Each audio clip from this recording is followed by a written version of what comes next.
जब तक धर्म से हम राजकारण करना सीखेंगे नहीं, रामचंद्र जी का जब तक हम राजकारण लाएंगे नहीं, सोक्रेटिस का राजकारण हम जब तक लाएंगे नहीं, तब तक ये देश कभी भी आगे बढ़े। ये देश की भूमि और इसकी जमीन और ये समझना चाहिए, इसकी आत्मा, और इसको अगर छूना है तो महात्मा गांधी जैसे अपने धर्म से, जिस आदमी के लिए आप हाथ उठाकर कह सकते थे कि यह आदमी शुद्ध, स्वच्छ और धर्म पे खड़ा हुआ, हमेशा परमात्मा को याद करने वाला। जो आदमी परमात्मा को याद नहीं करता और परमात्मा के प्रति जिसकी दृष्टि नहीं, इतना ही नहीं अपने जीवन में जिसके धर्म नहीं, वो इस देश में कभी सफलीभूत हो नहीं सकता। होगा लेकिन थूकेंगे लोग उस पर जब इतिहास लिखेगा तो कहेगा कि इस आदमी ने इस देश का घात किया। ये अपना देश ऐसा ऊंचा देश, इस देश के लिए जिनको भी कार्य करना पहले अपने धर्म पे खड़े, जिसको देखिए वही राजकारण में चला आता है। मैं देहात में गई, मैंने किसी से कहा कि भाई तुम क्या कर रहे हो? मैं राजकारण कर रहा हूं। मैंने कहा ये कोई धंधा है? ये क्या चीज हुई राजकारण कर रहे? जैसे कि जो उठा वही राजकारण कर रहे। आज मैं आपके सामने जो चित्र बताने वाली हूँ, जिस पर श्री राम विराजमान, और इसीलिए मैंने आपसे बताया कि श्री राम का राज इस संसार में आना चाहिए। सबसे पहले इसे हिंदुस्तान में, जिसने देश के कारण, लोगों के मत के कारण अपनी पत्नी का त्याग किया। हालांकि वो आदिशक्ति थी, वो जानते थे कि उनके कोई हाथ नहीं लगा, तो भी कितनी बड़ी मिसाल उनके जीवन की हमारे सामने है, और कितने धार्मिक संकोच पूर्ण, कितने अनुकंपा से भरे हुए श्री राम, वो हमारे सामने आदर्श होने चाहिए। ऐसा हमारे सामने नायक होना चाहिए जिसे हम देखकर कहें कि ऐसे हम बने। आजकल आप सिनेमा का नायक देख लीजिए तो शराब पीता है, खूना खराबी करता है, हर तरह के गलत काम करता है। और नायक का मतलब क्या? हिंदुस्तान में ऐसा नायक पहले नहीं होता था। ये अंग्रेजों के नायक होंगे या किस, क्योंकि उनके यहाँ तो कोई था ही नहीं कायदे का आदमी। उनके यहाँ कौन? रामचंद्र जी हो गए। एक राजा ने अपनी 7 बीवियां के गर्दन काट डाला, बताइए। 7 रानियों के जिसके गर्दन काट दिए, वहां तो एक राजा था, वो बैठे।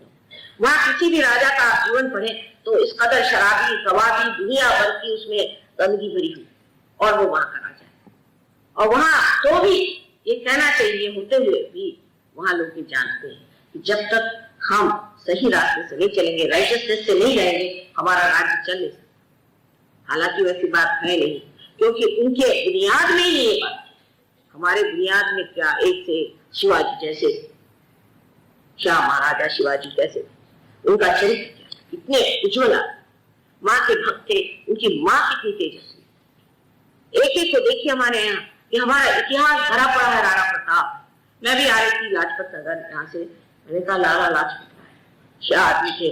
मुझे इत्तेफाक हुआ उनके बारे में जानने का, मेरे पिता भी कांग्रेस में थे बहुत पुराने। मैंने एक एक आदमी देखे, क्या लोग, इनके जैसे लोग अब दिखाई नहीं देते। ये मरगिल्ले लोग देश में कहां से आ गए, मेरे समझ में नहीं आता। इनको क्या कहना चाहिए कि जो अपने को हिंदुस्तानी कहलाते और जिसके अंदर जरा सा भी ध्येय नहीं है, कोई भी तत्व नहीं है, बगैर किसी तत्व के संसार में आप कैसे चल सकते? सारे देश आपकी ओर आंख का देख रहे हैं कि ये इतनी बड़ी डेमोक्रेसी है, ये डेमोक्रेसी बन रही है, ये कुछ विशेष चीज।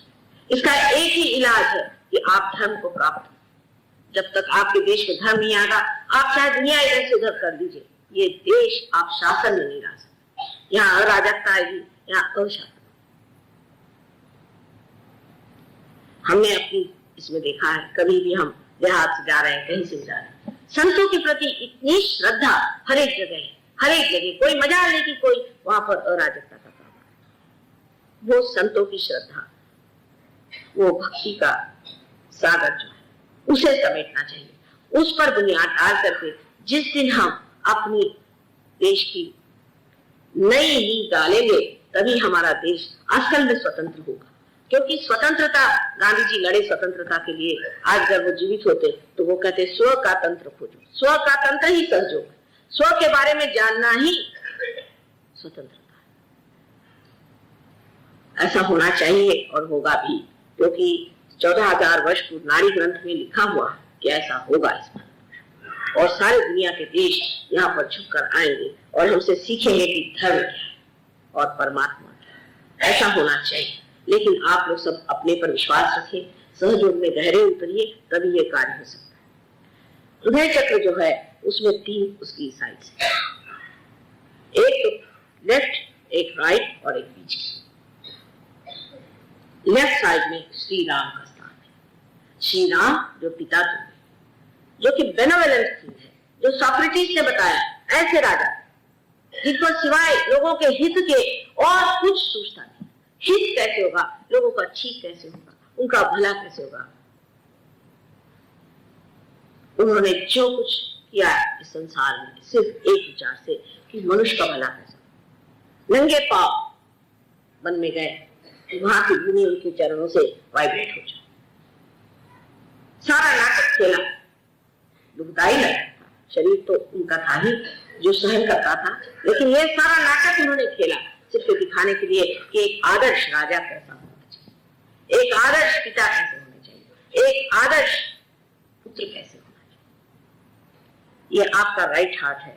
अगर कोई भी इंसान का राइट हार्ट पकड़ता है, माने ये कि किसी भी इंसान में कोई पिता का दोष हो, समझ लीजिए उसके पिता की मृत्यु जल्दी हो, उसके पिता का सुख न देखा, या अगर उनका अपने पिता से संबंध ठीक न हो, या पिता अगर गलत रास्ते पे चलता हो, या वो पिता से दुश्मनी लिए हुए, कोई सा भी पिता का जो तत्व है अगर खराब हो जाए तो ऐसे आदमी का राइट हार्ट पकड़ता है, ऐसे आदमी को आस्थमा होने का नशा। अब देखिए कहां से बात कहां ला। इस वक्त आपको श्री राम का ध्यान करना चाहिए जब आपको अस्थमा, इससे आपका अस्थमा ठीक। अब आपके लेफ्ट हैंड साइड में जो हार्ट का चक्र का दोष होता है वो आपकी मां की वजह से। अगर आपकी मां परमात्मा में विश्वास नहीं करती है, आपको गलत रास्ते पे ले जाती है, या जरूरत से ज्यादा आपको प्यार करके आपको खराब करती है, तो वो भी मां बड़ी दोषी है। यूंग ने अपने एक एक्सपेरिमेंट में ऐसा देखा कि एक इंसान आकर के उसे बार बार बताता कि मेरी माँ का मुझे स्वप्न आता है कि वो एक विच, एक राक्षसी है, बार बार ऐसे मुझे स्वप्न आता। तो उसका उन्होंने लड़की से पूछा कि भाई तुम्हारा माँ का तुम्हारे साथ व्यवहार कैसा है। तो उन्होंने कहा भाई मेरी माँ तो ऐसी है कि मुझको इतना पैम्पर करती है, इस कदर उसने मुझे स्पॉइल करके रखा है कि मैं किसी काम का नहीं। उनका ठीक, इसका मतलब है तुम्हारी माँ जो विच है, जो तुम्हारी माँ राक्षसी है, इसका स्वप्न तुम्हारे अचेतन से, अनकॉन्शियस से आ रहा है और तुमको बता रहा है कि संभल के रहो। एक आदमी बताता था कि मुझे अपने बेटे के बारे में ऐसा हमेशा सपना आता है कि वो सिंहासन पे बैठा है और उसके सामने मैं हमेशा नतमस्तक हूं। यूंग ने पूछा कि तुम्हारा अपने लड़के से कैसा रिश्ता है। पहले मैंने दूसरी शादी कर ली, मैं उस लड़के की परवाह नहीं करता हूँ, उसको वो तो घर के नौकर जैसा ही है, किसी काम का नहीं, और मुझे ऐसा सपना आता है। अचेतन उसे बता रहा था कि तुम्हारा लड़का जो है वो सिंहासन में बैठने लायक है और तुम उसके नीचे खड़े हुए हो, उसको नतमस्तक तुम्हें रहना चाहिए, बजाय इसके कि उसका तुम छल करो और उसे तुम किसी तरह से इस तरह से व्यवहार करो जिससे वो नगण्य हो जाए।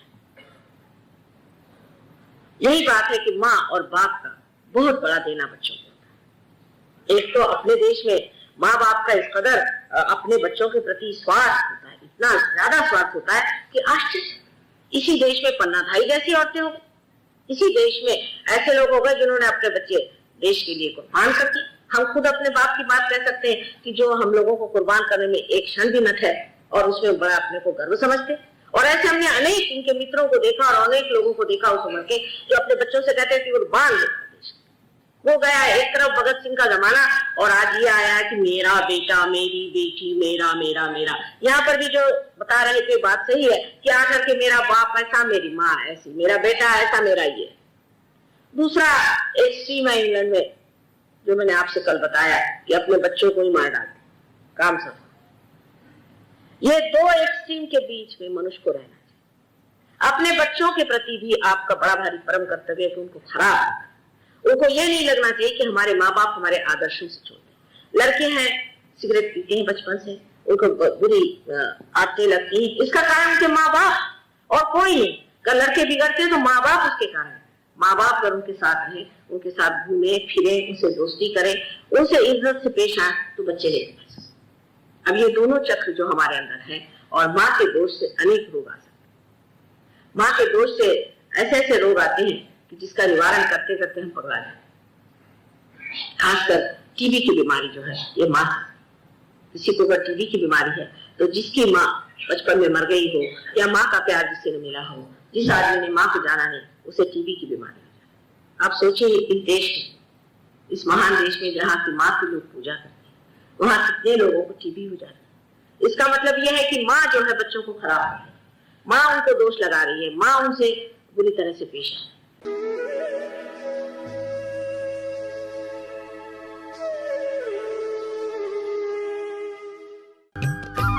सब्सक्राइब कीजिए कुंडलनी जागरण को और प्रेस कीजिए बेल आइकन को, जिससे कि आपको मिल सके हमारी लेटेस्ट वीडियो सबसे पहले।